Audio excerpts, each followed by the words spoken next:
Assalamualaikum warahmatullahi wabarakatuh. Sahabat yang dicintai Allah, akan tiba suatu masa di akhir zaman di mana Dajjal datang dan menyebarkan fitnahnya. Inilah awal kehancuran bagi seluruh umat manusia di seluruh dunia.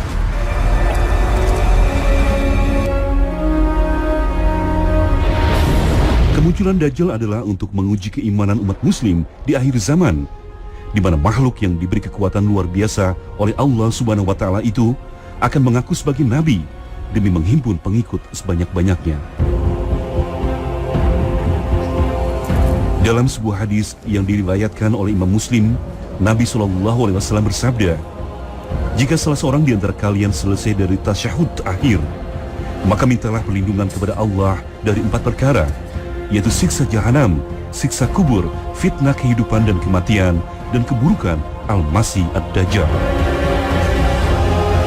Fitnah dan penyesatan yang ditebarkan makhluk bernama Dajjal akan sampai ke seluruh penjuru dunia, di mana umat yang keimanannya lemah akan dengan mudah mengikutinya. Sedangkan bagi umat yang tetap beriman, keberadaannya akan terus terdesak dan mencari perlindungan. Namun sekuat apapun Dajjal, ada tempat-tempat suci yang tidak akan bisa dimasuki olehnya.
Allah, di belakang saya terhampar indahnya kota Madinah ya. Mungkin detik ini orang pada menikmati keindahan Madinah dari tempat ini. Tapi nanti di akhir zaman akan terjadi peristiwa besar di tempat ini. Apa dia? Di saat Dajjal, Allah Subhanahu wa Ta'ala izinkan untuk keluar, maka salah satu tempat yang akan dia kunjungi, karena dia mengunjungi seluruh tempat yang ada di muka bumi ini, termasuk Madinah, akan dia kunjungi. Tetapi ketika dia ingin masuk Madinah, ternyata Madinah ini dijaga di setiap pintunya oleh malaikat, yang akhirnya membuat dia tidak berani untuk masuk ke Madinah, dan juga tidak bisa, tidak kuasa untuk masuk ke dalam Madinah. Akhirnya apa yang dia lakukan? Dia hanya berdiri di sini saja, ya, berdiri di batas Madinah sambil melihat Madinah. Kala itu suasana sudah begitu mencekam. Salah satu yang dilakukan oleh banyak orang untuk menghindari fitnah Dajjal adalah mereka masuk ke sana. Mereka masuk ke sana, semuanya masuk ke Madinah. Karena mereka tahu juga bahwa kota ini tidak akan dimasuki oleh Dajjal dan tidak terkena fitnah Dajjal. Akan tetapi apa yang terjadi? Seperti apa yang disampaikan dalam hadis Nabi SAW yang diriwayatkan oleh Imam Bukhari, bahwa terjadi 3 kali guncangan, yang sehingga guncangan itu mengeluarkan orang-orang munafik yang ada di dalam Madinah. Ada beberapa riwayat yang menyebutkan orang munafik itu jalan sendiri, akhirnya laki-laki dan perempuan itu mendatangi Dajjal. Karena mungkin dia merasa juga, wah ini ternyata tidak aman juga. Bayangkan ya kalau di sana terjadi gempa gitu kan. Mungkin hatinya merasa takut, was-was. Wah ini jangan-jangan ini juga hancur juga. Akhirnya dia datang. Dan ternyata datangnya itu pun menghampiri Dajjal. Sahabat yang dicintai Allah, inilah dia cerita yang akan terjadi di lokasi ini. Di perbatasan kota Madinah, di akhir zaman. Maka sahabat yang dicintai Allah, kita termasuk bahagian orang yang harus mampu untuk mengambil ibrah. Kita datang ke satu tempat yang ternyata di tempat itu memiliki cerita tentang akhir zaman. Yang ada dalam hati kita adalah kita berpikir, ya Allah, hari itu akan datang. Ya Allah, hari yang sudah Engkau ceritakan dengan detil melalui lisan Nabi SAW, Nabimu yang mulia, itu akan datang, yang waktunya tidak ada yang tahu. Maka apa yang harus kita lakukan? Tidak ada lain kecuali mempersiapkan diri. Sehingga kalau kita dimasukkan oleh Allah golongan orang-orang yang menjalani masa akhir zaman itu, kita mampu untuk menjalaninya dengan baik, mampu bergabung dengan golongan-golongan yang baik. Sehingga dengan itu insya Allah, Allah Subhanahu wa Ta'ala akan berikan kemampuan kepada kita untuk bisa mengakhiri hidup dengan baik dan bisa berbahagia di alam berikutnya. Dan inilah poros surga.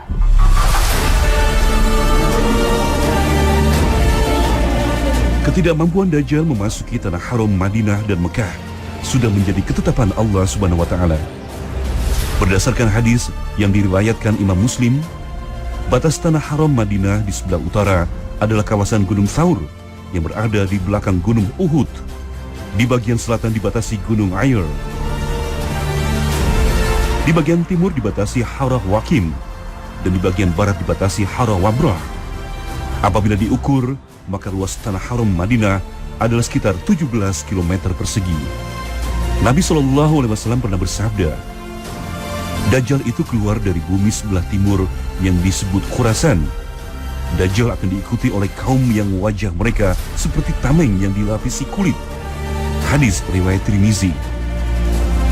Disabdakan pula bahwasanya Dajjal akan keluar dari Yahudia Asbahan, dan 70.000 orang Yahudi yang memakai mahkota akan jadi pengikutnya. Hadis riwayat Ahmad. Sahabat yang dicintai Allah, lantas makhluk seperti apakah Dajjal itu? Banyak yang beranggapan bahwa Dajjal bisa diartikan dalam berbagai hal, mulai dari sistem pemerintahan, bentuk negara adidaya, atau bahkan perilaku manusia. Namun sebenarnya Rasulullah SAW telah menjelaskan ciri-ciri Dajjal dengan sangat detail, di mana sosok makhluk bernama Dajjal itu adalah makhluk seperti halnya manusia pada umumnya. Sahabat yang dicintai Allah, ketika kita berbicara tentang Dajjal, ternyata Allah Subhanahu wa Ta'ala melalui lisan Nabi SAW sudah memberikan pemahaman kepada kita tentang ciri-ciri Dajjal itu. Bagaimana ciri-ciri secara fisik, ya? Dan ternyata detil sekali Rasul SAW sampaikan ciri-ciri secara fisik.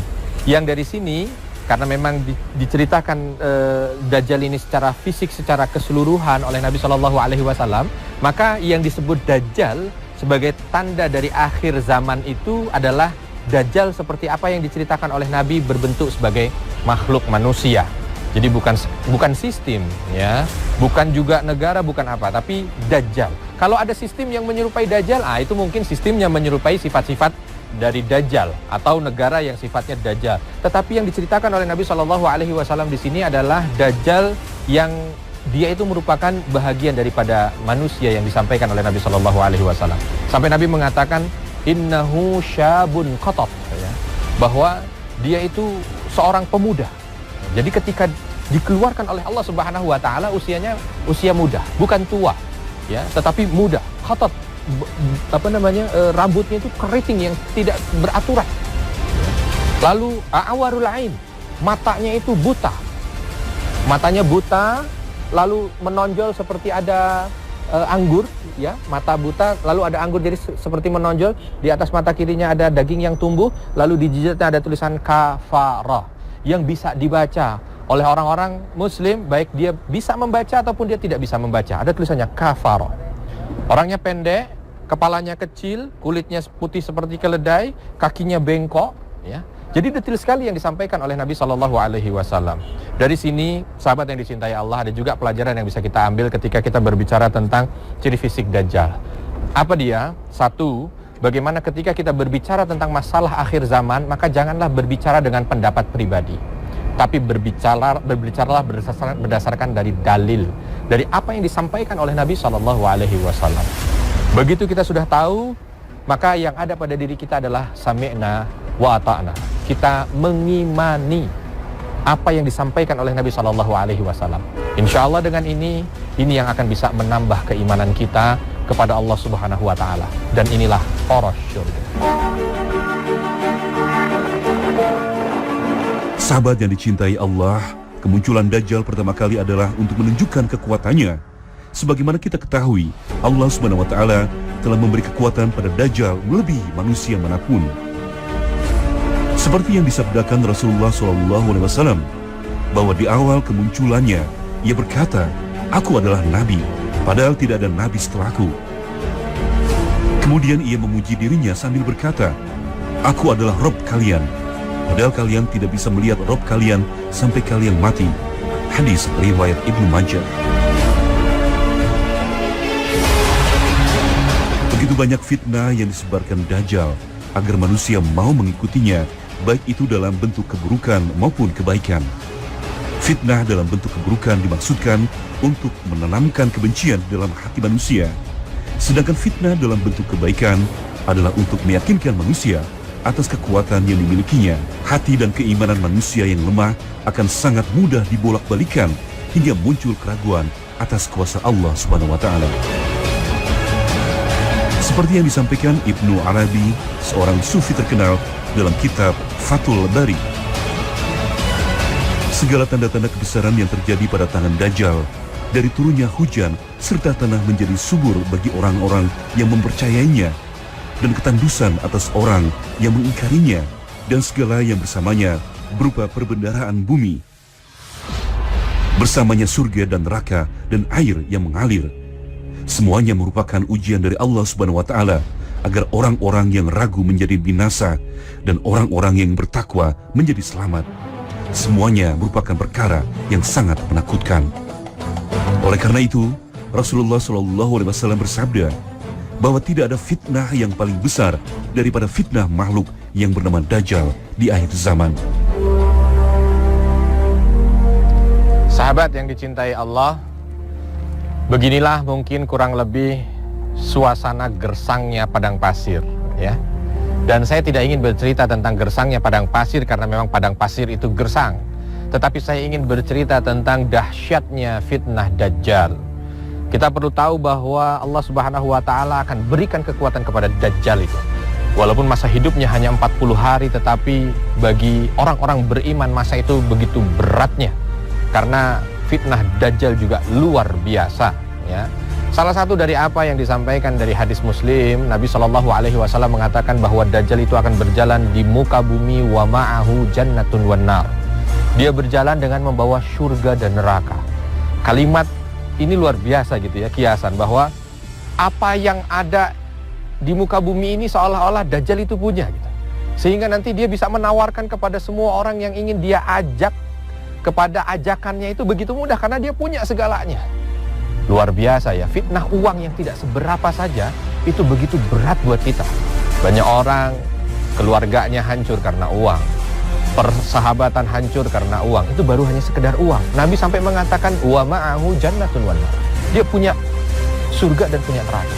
Dia mudah sekali memberikan surga itu kepada yang dia kehendaki, yang mengikuti ajakannya, dan dia mudah sekali untuk menghukum orang dengan neraka ketika dia ingin memberikan hukuman kepada orang yang tidak mengikutinya. Tetapi Nabi mengatakan bahwa ini adalah cobaan. Maka Nabi memberikan arahan tuh, kalau dia menawarkan itu maka ambillah yang neraka. Artinya apa? Ketika kita menjumpai masa itu, justru Nabi meminta untuk mempertahankan keimanan kita walaupun saat itu berat luar biasa. Yang kedua, kita bisa tahu ya dari cerita yang disampaikan juga dalam hadis yang diriwayatkan oleh Imam Muslim. Nanti akan ada orang yang ketika bertemu dengan Dajjal justru dia akan bersyahadat, asyhadu an la ilaha illallah wa asyhadu anna Muhammadar Rasulullah wa asyhadu annaka Dajjal. Aku bersaksi bahwa Allah adalah Rabbku, Nabi Muhammad adalah nabiku, dan aku bersaksi engkau Dajjal. Lalu apa yang disampaikan oleh Dajjal dengan pengikutnya begitu banyak? Bagaimana kalau aku bunuh orang ini? Kalau hanya sekedar bunuh, semua orang banyak yang bisa sekarang. Tapi apa yang disampaikan oleh Dajjal? Bagaimana kalau aku bunuh orang ini lalu aku hidupkan lagi dia? Apakah kalian akan beriman kepadaku? Oh, semua mengatakan iya. Dan ternyata betul, dibunuh lalu dia dihidupkan kembali. Luar biasa ya fitnahnya ini. Belum pernah ada manusia yang mampu punya kekuatan seperti ini. Dia datang ke satu bumi, ketika dia lihat bumi itu gersang, tetapi orang yang ada di situ mengikuti ajakannya dan arahannya, maka dia tunjuk bumi itu, tunjuk daerah itu, maka akan menjadi subur makmur hijau. Sebaliknya ketika dia datang ke satu tempat yang dia lihat orang di sana tidak ada yang mengikuti arahannya, maka langsung dia sulap. Bahasanya ya dia sihir mungkin ya, atau dengan kekuatannya menjadi gersang seperti ini, sehingga orang yang hidup di situ kesulitan. Luar biasa. Orang yang sudah biasa dengan air, tiba-tiba ketika dia tidak mengikuti perintah itu, air setetes pun tidak ada. Bagaimana orang bisa mempertahankan keimanan dalam keadaan yang super berat? Ini yang diberikan kekuatan oleh Allah kepada Dajjal sebagai bahagian daripada ujian bagi mereka-mereka yang hidup di akhir zaman. Maka sahabat, karena berat ini, berat medan yang akan dijalani oleh mereka yang akan sampai pada masa Dajjal ini, maka perkuat keimanan kita. Sehingga di saat itu kita mampu melalui fitnah itu dengan sebaik mungkin. Dan inilah poros surga.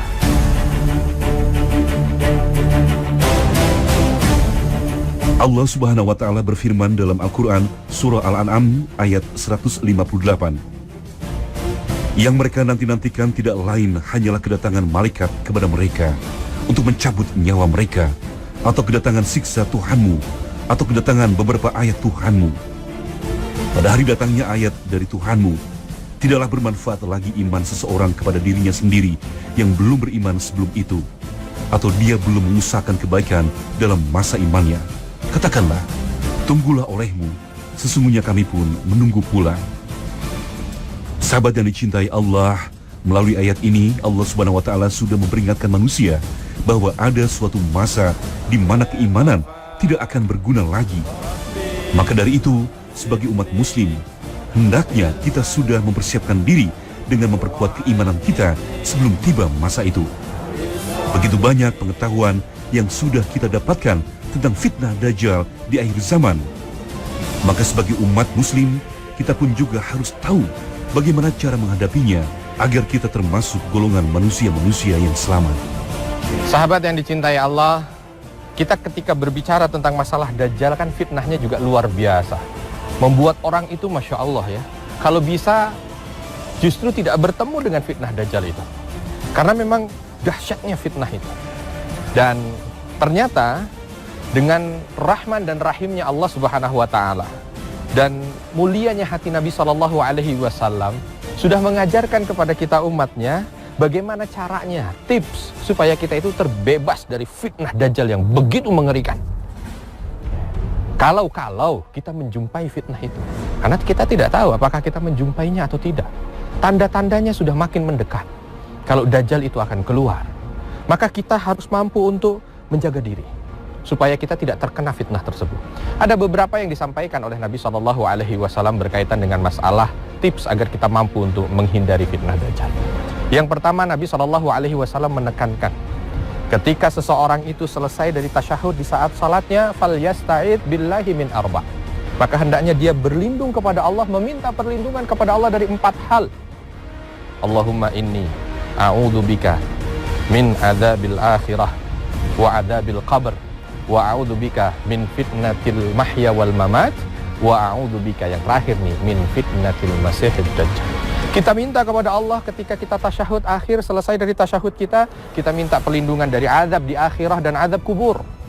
Lalu meminta perlindungan dari segala macam bentuk ujian kehidupan dan ujian setelah kematian. Dan yang terakhir kita minta perlindungan kepada Allah dari fitnah Dajjal atau ujian yang begitu mengerikan dari Dajjal ini. Berikutnya juga Nabi SAW dalam sebuah hadis sahih yang diriwayatkan oleh Imam Muslim, beliau mengatakan bahwa man hafidha, barang siapa menghafal asyra ayat, 10 ayat min awali surat Al-Kahfi, dari awal surah Al-Kahfi itu, usima minad Dajjal, dia akan dijaga dari fitnah Dajjal itu.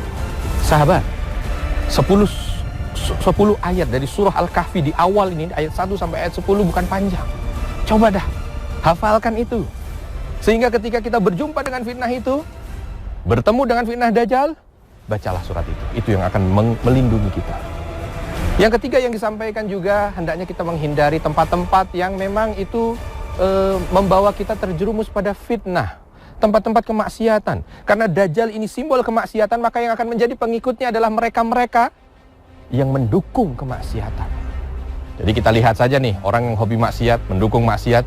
Kalau Dajjal datang di detik itu, maka merekalah pendukungnya. Tapi kalau mereka hobi datang ke tempat-tempat yang baik, masjid, pengajian, dekat dengan Allah dengan berbagai ibadah, maka insya Allah itu yang akan menjadikan dirinya kuat untuk tidak terbawa dengan fitnah Dajjal. Yang terakhir, nah ini kalau mampu, ya, kalau mampu ketika terjadi fitnah Dajjal, karena memang diminta kita di mana ada Dajjal kita diminta untuk menyelisihi. Misalkan Dajjal ada di Jakarta, ya pergilah kemana, jangan datengin, jangan coba-coba, saya mau coba, nggak boleh, hati-hati itu. Jadi kalau Dajjal di sini kita pergi, Dajjal di sini kita pergi. Ada tempat yang tidak akan dimasuki oleh Dajjal. Makkah, Madinah, Masjidil Aqsa. Ada dalam beberapa riwayat yang diriwayatkan dari Imam Ahmad, Masjid At-Tur. Nah, datanglah ke tempat-tempat ini, ya, supaya apa? Kita mampu untuk mendapatkan perlindungan dari berbagai macam fitnah Dajjal. Sahabat yang dicintai Allah, mari mulai sekarang. Jangan pernah berpikir, Dajjal jauh. Saya tidak mungkin terkena fitnahnya, tidak perlu saya melindungi diri. Jangan berpikir seperti itu, karena Nabi SAW ketika bercerita tentang Dajjal itu, semua sahabatnya itu seolah-olah Dajjal itu sudah dekat. Terlihat dari raut mukanya rasa ingin untuk terus berbenah dan menjaga diri dari fitnah Dajjal. Maka dari itu sahabat yang dicintai Allah, mari mulai detik ini kita mencoba untuk terus membentengi diri dari berbagai macam yang sudah disampaikan oleh Nabi SAW berkaitan dengan kemampuan agar kita mampu untuk menghindari fitnah Dajjal. Dan inilah poros surga.